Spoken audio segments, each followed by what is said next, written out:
Hey guys, welcome back to the wolf of Dalal street. दोस्तों 2010 में Illinois शहर US से एक न्यूज आती है कि एक लोअर मिडिल क्लास लेडी ने अपने विल में 7.2 मिलियन डॉलर्स यानी 60 करोड़ रुपीस की वेल्थ एक ट्रस्ट के नाम कर दी। उस लेडी का नाम था ग्रेस ग्रोनर, जिन्होंने अपनी सारी जिंदगी एक सेक्रेटरी की पोस्ट पर काम किया और एक $100 पर मंथ की नौकरी की। आखिर इतने कम सैलरी में कोई 7.2 मिलियन डॉलर्स कैसे जमा कर सकता है? इस सवाल के जवाब के लिए हमें 100 साल पीछे जाना पड़ेगा। दोस्तों ग्रेस ग्रोनर का जन्म 1909 में यूएस के एक फेमस शहर इलिनॉय में हुआ था। वो ऑर्फन थी और एंडरसन फैमिली ने ग्रेस को अडॉप्ट किया था। लेक फॉरेस्ट कॉलेज से ग्रेजुएशन कंप्लीट करने के बाद ग्रेस ने एबॉट फार्मास्यूटिकल्स में सेक्रेटरी की पोस्ट पर नौकरी की। 1934 में जब ग्रेस 25 साल की हुई, उन्होंने नोटिस किया कि जिस कंपनी में वो काम करती है वो कंपनी काफी अच्छा प्रॉफिट तो कमा रही है, पर सैलरी में कुछ खास इंक्रीमेंट नहीं कर रही थी और ग्रेस की सैलरी इतने कम रेट से इंक्रीज हो रही थी, वो इन्फ्लेशन को भी बीट नहीं कर पा रही थी। और तब ग्रेस को इन्वेस्टिंग के बारे में आइडिया आया और स्टॉक मार्केट में जितने भी शेयर्स थे, इस लेडी ने सारे शेयर्स अवॉइड किए क्योंकि ग्रेस को सिर्फ एबॉट फार्मास्यूटिकल्स का बिजनेस समझ में आता था, क्योंकि वो उस कंपनी में काम करती थी। इसलिए उन्होंने सिर्फ एबॉट के शेयर्स बाय करने के बारे में सोचा। सालाना ग्रेस सिर्फ $1000 अर्न करती थी और हर महीने $20 सेव करती थी। धीरे धीरे ग्रेस ने पैसा जमा करना शुरू कर दिया और पूरे साल में $180 जमा कर लिए। 1935 में एबॉट फार्मास्यूटिकल्स का प्राइस $60 था। अगर आज उस प्राइस को एडजस्ट करें, प्राइस होता है $1650। ग्रेस को $180 पर एबॉट के सिर्फ 3 शेयर्स मिले और उन्होंने एबॉट के सिर्फ 3 शेयर्स को अपने पूरे लाइफ टाइम तक होल्ड किया। अगर हम थोड़ा मैथमेटिक्स करेंगे, ग्रेस की वेल्थ पिछले 80 सालों से सिर्फ 16% हर साल कंपाउंड हुई थी और मैथमेटिकली सिर्फ 5 सालों में $180 $380 में ग्रो हो चुके थे।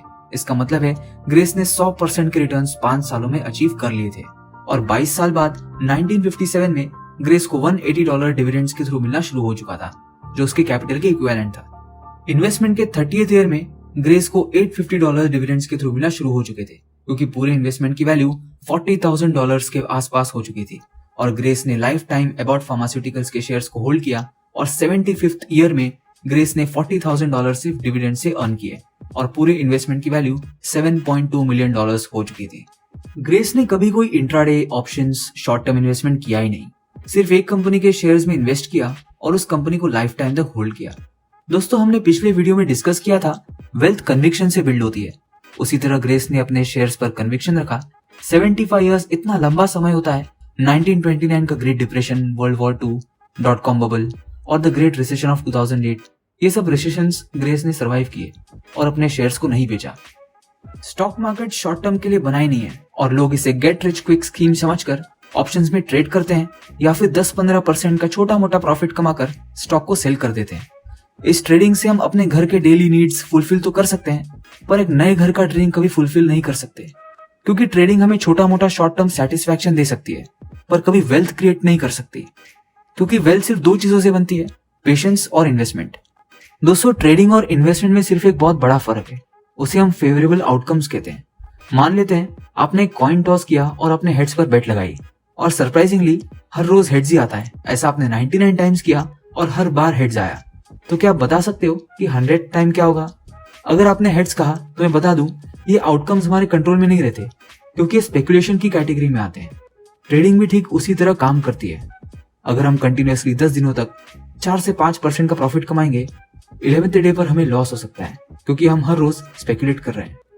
इन्वेस्टमेंट थोड़ा अलग लॉजिक से काम करता है। हम एक शेयर पर रिसर्च करते हैं और उस शेयर को हम बाय करते हैं और मिनिमम 5 सालों तक उस शेयर में हम इन्वेस्टेड रहते हैं। इससे स्पेकुलेशन 90% तक कम हो जाता है, क्योंकि हम कंपनी के ग्रोथ में पार्टिसिपेट कर रहे होते हैं। और अगर किसी कंपनी ने पिछले 40 सालों से अपने सेल्स और प्रॉफिट को कंपाउंड किया है, काफी हाई चांसेस है आने वाले 5 सालों में से 3 साल कंपनी काफी अच्छा परफॉर्म कर सकती है, क्योंकि इस केस को हम स्पेकुलेशन नहीं, कैलकुलेटेड प्रेडिक्शन कहते हैं।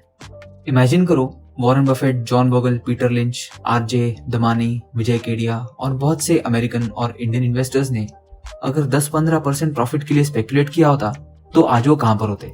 आरजे, विजय केडिया, आशीष कचोलिया और पोरिन जुवेलियात, ये सब इंडियन इन्वेस्टर्स हैं और इन्होंने इन्वेस्ट करने के लिए एक पॉइंट तक ट्रेड किया और उसके बाद उन पैसों को कंपाउंड होने दिया।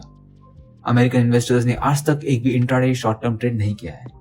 दोस्तों इन्वेस्टिंग इस मॉडर्न वर्ल्ड में सबसे आसान सब्जेक्ट है। काफी अलग अलग प्रोफेशंस में हमें स्किल्स चाहिए होते हैं, जैसे कोडिंग, इंजीनियरिंग और एंटरटेनमेंट के प्रोफेशन में हमें काफी सारे स्किल्स की जरूरत होती है, लेकिन इन्वेस्टिंग में हमें कुछ कॉमन स्टॉक्स या फिर कोई अच्छे ग्रोथ स्टॉक्स जो आगे ग्रो करने का स्कोप रखते हैं, उन स्टॉक्स में हमें इन्वेस्ट करना है और हमें कंपाउंडिंग इफेक्ट का वेट करना होता है। वॉरेन बफेट कहते हैं कि अगर आपका IQ 160 है, आपको 30 पॉइंट्स किसी और इंसान को डोनेट कर देना चाहिए, क्योंकि इन्वेस्टिंग करने के लिए हमें बेसिक 5th स्टैंडर्ड की मैथ्स और कॉमन सेंस की जरूरत होती है। और इस कॉमन सेंस पर एक बुक है, common stocks and uncommon profits. इस बुक की समरी डिटेल हम अगली वीडियो में देखेंगे। तो दोस्तों, इस कहानी से हमें समझ में आता है कि हमें इन्वेस्टिंग करने के लिए कोई खास स्किल्स या फिर कोई नॉलेज की जरूरत नहीं होती। एक एवरेज इंसान भी इन्वेस्ट कर सकता है, और अगर सिंसियरली 15 से 20 साल तक SIP करता है या फिर अपने लमसम अमाउंट को होल्ड करता है, तो वो भी रिटायरमेंट के 10 साल पहले ही फाइनेंशियल फ्रीडम अचीव कर सकता है। दोस्तों, आज के लिए इतना ही। वीडियो पसंद आए तो लाइक करना। मिलते हैं अगले वीडियो में, तब तक के लिए बाय बाय।